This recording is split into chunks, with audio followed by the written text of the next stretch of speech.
Let's talk about the elements that make up a brand story here. I'll just quickly list them and then we can break them down. The elements are purpose, mission, vision, values, and then voice and tone. In today's episode, we delve into the transformative power of a brand story.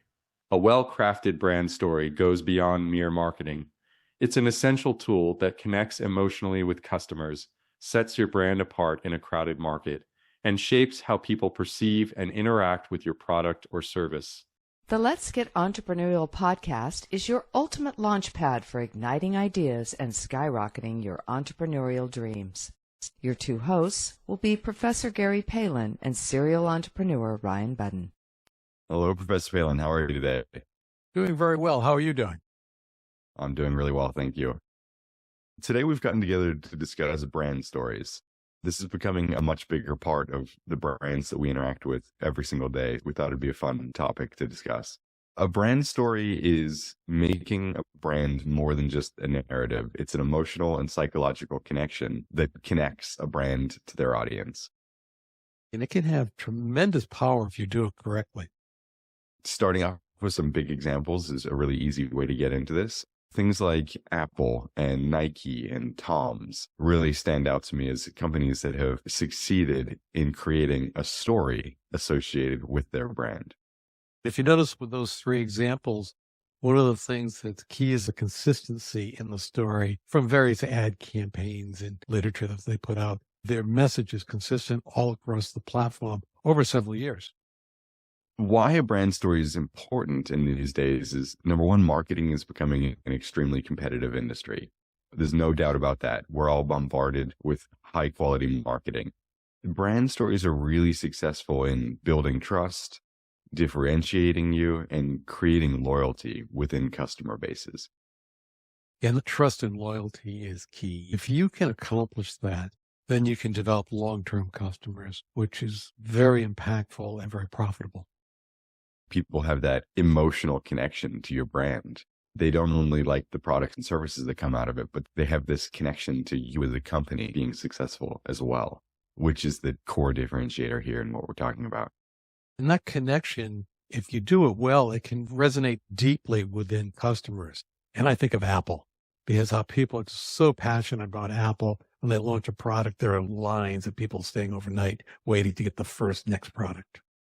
Even if they're charging an astronomical amount for their new Vision Pro. That loyalty in the buying decisions, it's an automatic. Hopefully we've gotten some base level of why this is important, why you should be listening to this. Let's talk about the elements that make up a brand story here. I'll just quickly list them and then we can break them down. The elements are purpose, mission, vision, values, and then voice and tone. The purpose is the why behind the brand. Why does the brand exist beyond just making money? A really good example here is Patagonia's commitment to environmental sustainability. Anyone that's familiar with the brand Patagonia could tell you that that's their why. It's important within that who they are. With Patagonia, what they believe in is very relevant, and why they exist. That is, again, getting back to that word resonate. That resonates with a wide level of target of their audience.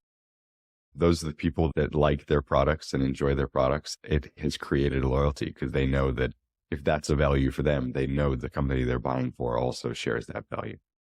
The next one is the mission. The mission is the what that the brand aims to achieve. A good example here is Tesla's mission to accelerate the world's transition to sustainable energy. It's very obvious, anyone that's familiar with Tesla, that's what they're trying to do. They're trying to push electric vehicles specifically as an acceptable car alternative. It's interesting with them, just to get into a little bit of a minutia of the company, while having a high qualitative product. I've often heard them referred to as the Apple of the car industry. Not only are they tech focused, but they have a huge focus on quality as well. So the next step is the vision. It's the future that the brand aspires to create. This is meant to be as vivid as possible. That's really what inspires people to help create that vision. That's comparable to the previous episode we did on legacy building. And that vision can tie into that. Assuming it resonates with the majority of people, you're well on your way to achieving that. I found a very clearly stated example of this, one that people might not be as familiar with, so agree with it or not, but they have very clearly stated it. Microsoft's vision is to empower every person and every organization on the planet to achieve more. So I like the way they said that. I didn't realize they use that verbiage, which might be a downside to their brand story. It's very clear, very interesting. I thought it exemplified that again, not because I had never personally heard that, but it really clearly states what they're trying to do. Next, we have values. The principles and beliefs that guide the brand's actions. A good example here are Ben and Jerry's commitment to social justice and environmental responsibility. They make ice cream, but if you ever go into one of their locations, they will have a lot of this social justice and environmental responsibility. And the founders are also very outspoken about that. That ties in with an area of entrepreneurship that both you and I are interested in, social entrepreneurship. You can have a tremendous social impact by having those values and implement that in your brand story. I thought Ben & Jerry's was a really good example here because with Patagonia, it really specifically aligns with their product to what they're looking behind, but ice cream really has nothing to do with that. So I wanted to highlight that you can use your brand in an area that you're not directly involved in if you're truly committed to that. So our last section here is the voice and tone. And I think this is what will resonate with our audience the most because it's the easiest part of the brand story to see in successful brands. It's how they're communicating. A lot of people will refer to it as the brand's persona. You want to get hyper specific and imagine that your brand is a person and that person speaks in a certain way. They act in a certain way. In the 21st century, we're seeing a lot of companies use a humorous and friendly tone, and that's new. Business communication used to be very, very formal. And now a lot of brands are opting in for this fun, friendly, humorous voice and tone. I'm seeing a lot of companies moving AI products to creating characters versus having the person representing, and they're using that fun, more casual type of strategy to help people deliver their brand story. And especially with those characters, they fit across a lot of these. They could be exemplifying the purpose, mission, vision, values, and voice and tone. I've heard anecdotally, I don't have any specific data points here, but people are connected to characters more than they are to these images that represent companies. So that's getting, again, for the original purpose of this, that emotional connection, that's achieving that in a whole different way. Yeah, it's interesting. It's almost like a throwback to the 60s with commercials of Tony the Tiger, Snap, Crackle, and Pop, etc. We've defined why you should look at the brand story, what the brand story is made up of, and how do people do this now? It's a challenge because you want to do it with a consistency in a clear, simple message. And sometimes I think the clarity and the simplicity is the challenge of putting one together. Without a doubt, not confusing people, right? You've got to have that same communication, that same tone, that same vision every time you communicate, no matter where you're communicating. And as your organization grows, that's really hard because most likely it's a different person communicating from each different channel. They have to sound the same and use the same types of language, and that's hard. It is, but if you don't do that, you can easily lose the customer's trust. And then that will have a negative impact on your brand image, which is the opposite of what you're trying to accomplish. You nailed it here by saying the customer is the key. The way you do this way, to create all of these things, is by looking at your customers and understanding their needs, desires, and pain points, as you've said, all throughout these podcast episodes. Honing down on those pain points to then create the brand story off of it is going to get you into that persona. The common theme whenever we talk about securing or identifying opportunities, driving businesses, is a customer focus and listening to the customers and paying attention. You don't want to be developing your brand story in a room with just a few other people and ignore the customers. Yeah. I don't think that's going to lead to a very high level of success. You might get lucky, but I don't think that's how really awesome brands do it. Feedback of customers is critical in anything you do with entrepreneurship. For those who aspire to go higher in their entrepreneurial journey, we've got something just for you coming up next. Ready to discover what makes you a unique entrepreneur? Let's find out with the Janus Entrepreneurial Assessment. Imagine a tool that reveals your unique entrepreneurial tendencies in just 20 minutes. The Janus Entrepreneurial Assessment does just that. Drawing upon decades of in-depth research since 1983 on entrepreneurial orientation and developed by a team of entrepreneurship experts, the Janus Entrepreneurial Assessment is a pioneering tool that delves into 7 essential entrepreneurial tendencies.